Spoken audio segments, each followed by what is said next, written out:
Ember Valley wasn't always called that.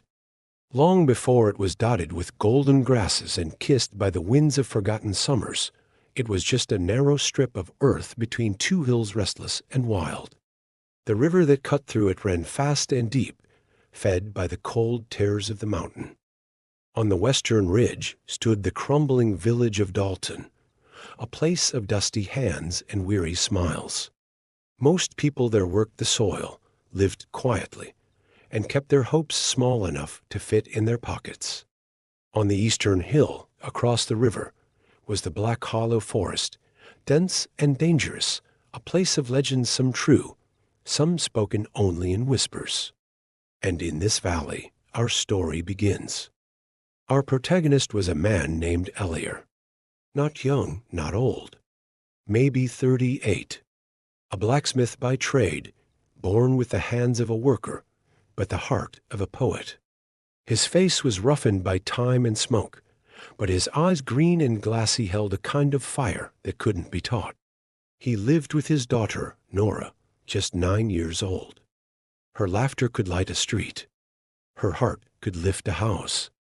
Elior had lost his wife, Mira, 3 winters ago to fever. Since then, every clang of the hammer in his forge was a prayer, every finished blade a piece of his grief shaped into strength. But life, as it often does, had more to test him with. The conflict one stormy evening, lightning struck the old wooden bridge, the only way across the roaring river. It split like a matchstick, burned like a promise broken, and fell into the flood. Without the bridge, Dalton was cut off from the eastern paths, the trade, the medicine, everything.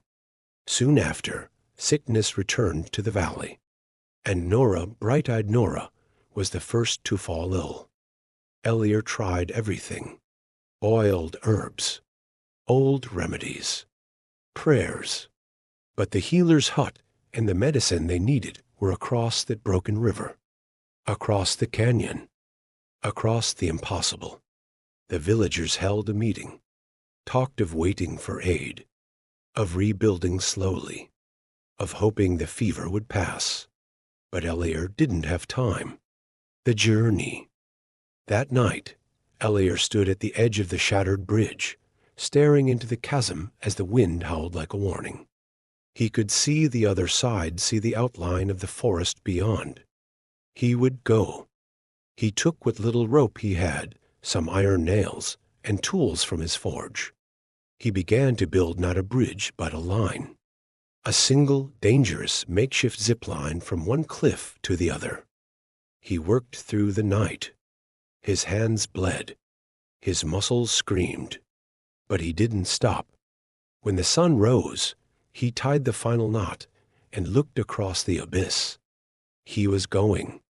He kissed Nora's forehead, whispered words he didn't know the meaning of, and stood at the edge of the world. The crossing, as he launched himself over the ravine, the valley gasped. Wind roared in his ears, the rope groaned under his weight. Halfway across, the line jerked, frayed, snapped. No, it held. He crashed into the far side, bruised, bloody, but alive. And he ran, through the black hollow, through every shadow and thorn, until his lungs gave out. He reached the healer's hut by dusk, collapsed with only one word on his lips: "Daughter, the return." 3 days later, the villagers saw a figure approaching from the far hill, limping, carrying something bundled in cloth. It was medicine, and Elior. He collapsed again, this time at the feet of the people who had told him to wait. He didn't say, "I told you so." He didn't say anything. He just knelt beside Nora's bed, gave her the medicine, and held her tiny hand as her breathing steadied. Nora survived. And the villagers rebuilt the bridge, but they called it something new. The Bridge of Ember, named after the fire that burned in a father's soul when everyone else saw ash. Elior never asked for recognition, but people began to leave small offerings by the bridge stones, flowers, tiny hand-forged trinkets. Not because he was a hero, but because he reminded them what courage really was. It wasn't loud. It wasn't easy. It didn't wait for permission. It was the quiet refusal to let go of what you love.